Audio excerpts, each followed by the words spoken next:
everybody, I'm here today to talk to you about 7 tips for safely reversing a car.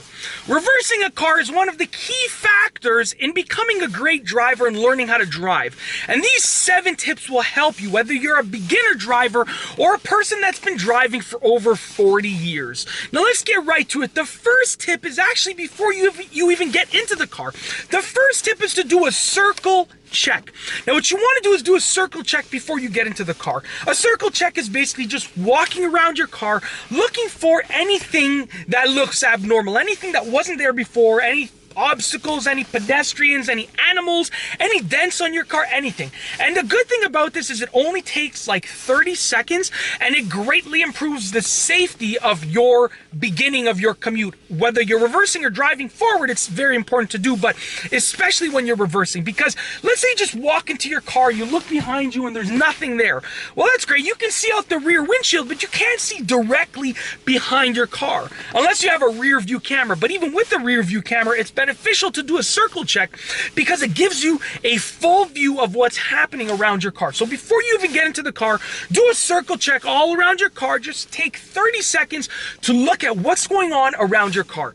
This way, when you reverse, you can know what's happening behind your car instead of assuming or guessing. Tip number 2, use your mirrors properly. Now, using your mirrors properly is a key to reversing. Now, your side mirrors will give you a good view of what's going on down the side of your car, okay? Down the side of your car, and your rear view mirror will show you what's happening back behind your car. Now, tip number 2 goes hand in hand with tip number 3, which is don't only use your mirrors, but also look all around your car. So tips 2 and 3 work together. Tip 2, use your mirrors properly. They'll give you a nice, far, long view of what's going on beside your car and behind your car.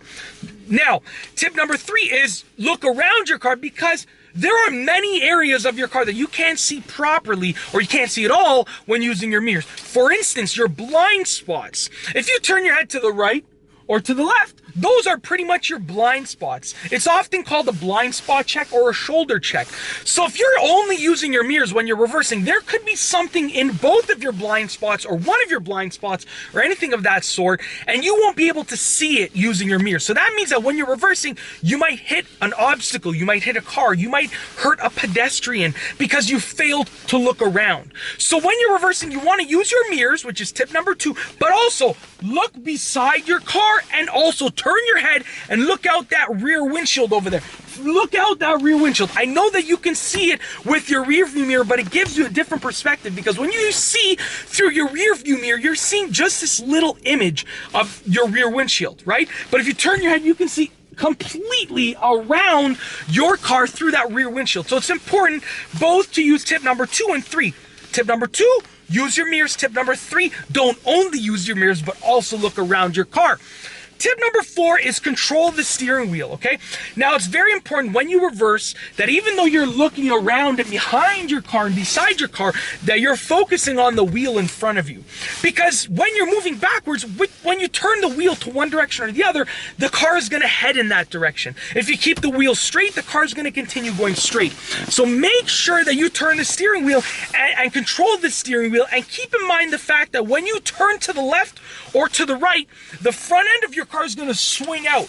So if I'm reversing and I turn the steering wheel all the way to the right, okay, the rear of my car is going to head to my right, okay, but the front end is going to swing out. So you have to keep that in mind. Control the steering wheel and keep in mind the front end swing of your car that happens when you actually are turning that wheel. Okay, tip number 5 is to move back slowly. Now, I've seen it happen so many times. People put their car in reverse and they push the gas pedal and they go back really quickly. And that is so dangerous. Even if you are 100% certain that there's nobody and nothing around your car that you're gonna hit, it's not a good idea to push the gas pedal down when you're reversing, okay? Or to push the gas pedal down significantly when you're reversing. Because you know, you have very limited view. When you're comparing looking forward to looking in reverse, it's totally different, like night and day. So with that being said, you know, if you're driving an automatic car, you want to release the brake pedal and maybe just focus on releasing the brake pedal and hovering over the brake pedal, or you might want to just barely push the gas. I don't recommend pushing the gas pedal when you're reversing on a regular basis, okay? There are exceptions, but when you're reversing on a regular basis, I always just hover over the brake pedal. I pretty much never use the gas pedal in reverse. But if you're driving a manual car, obviously you might have to feather the clutch. And with that being said, you got to find that gas clutch balance and work that clutch. You don't want to fully release the clutch in reverse because you're going to go back pretty quickly.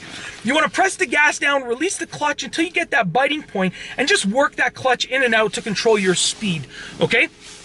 Tip number 6, use your signals. Now, people rarely do this. They'll do it oftentimes for the driving test because they'll build good habits, but then once they've had their license for 5 years, 10 years, 5 months sometimes, they forget to use their signals when reversing because they think that it's irrelevant. Now, if I'm reversing out of a parking spot and I'm reversing to my right-hand side, okay? So I'm steering to the right. I'm going to put my right turn signal on to let everybody else around me know that that's the direction that I'm heading. Because guess what? If there's a pedestrian walking and I didn't see them, let's say I looked and nobody's there, I didn't see them, but they saw my right signal on and my reverse lights on, they would know, well, the car is going to reverse towards me. I'd better get out of the way or move quickly just in case that driver didn't see me. That's what the pedestrian's thinking. So it really increases the level of safety of yourself and of everything and everyone around you as you're reversing. Use your signals, okay? It's very simple. Signal right or signal left depending on which side you're reversing to, but use your signals. Last but not least, I think that this is one of the most important tips, and I saved it for last. If you're still watching this video, thank you very much because you've come to the key factor, one of the key factors of reversing safely, and that is to wait a few seconds after you put your car in reverse. So this is what happens. When you put your car in reverse, the reverse lights come on. Now some people put their car in reverse, they release the brake pedal and they just start moving because they think they've checked everywhere, and that's probably true. They've probably checked everywhere, but let's face it, you can't be 100% certain that you saw everything and everyone around you, right? You might have missed something. We're not perfect as human beings. So by putting the car in reverse and waiting a few seconds, your reverse lights come on. Okay? And that lets everybody else around you know that you plan on reversing. So if you put your car into reverse, those reverse lights come on and you wait a few seconds. That means that if you missed someone or something when you were looking around, they're able to get out of the way. And this has happened to me more than a few times, okay? Where I'm walking in a parking lot and someone puts their car in reverse and I know they didn't see me because I saw them just look like this. Right?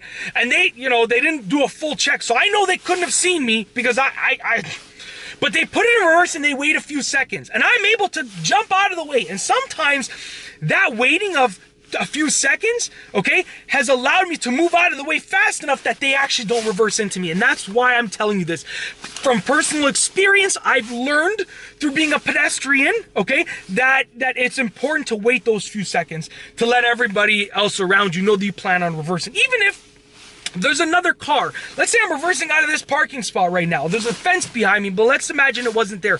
I'm going to reverse out, and the car on the opposite side of that laneway is going to reverse out too. If we both put our cars into reverse and started reversing, we might hit each other. But by putting your car into reverse and waiting a few seconds, that other car might say, well, that driver is going to reverse out, so I'm going to wait until they're done. It just really decreases the likelihood of an accident or of anything bad happening. And it's literally that simple. In this video, I've gone over 7 tips for safely reversing a car. If you like this video, be sure to give it a thumbs up. Let me know what you think down below as a comment. What are some other tips for safely reversing a car? Let me know as a comment down below. And of course, be sure to subscribe for more great car and driving videos just like this one. And that's all I have for you today. Thanks for watching.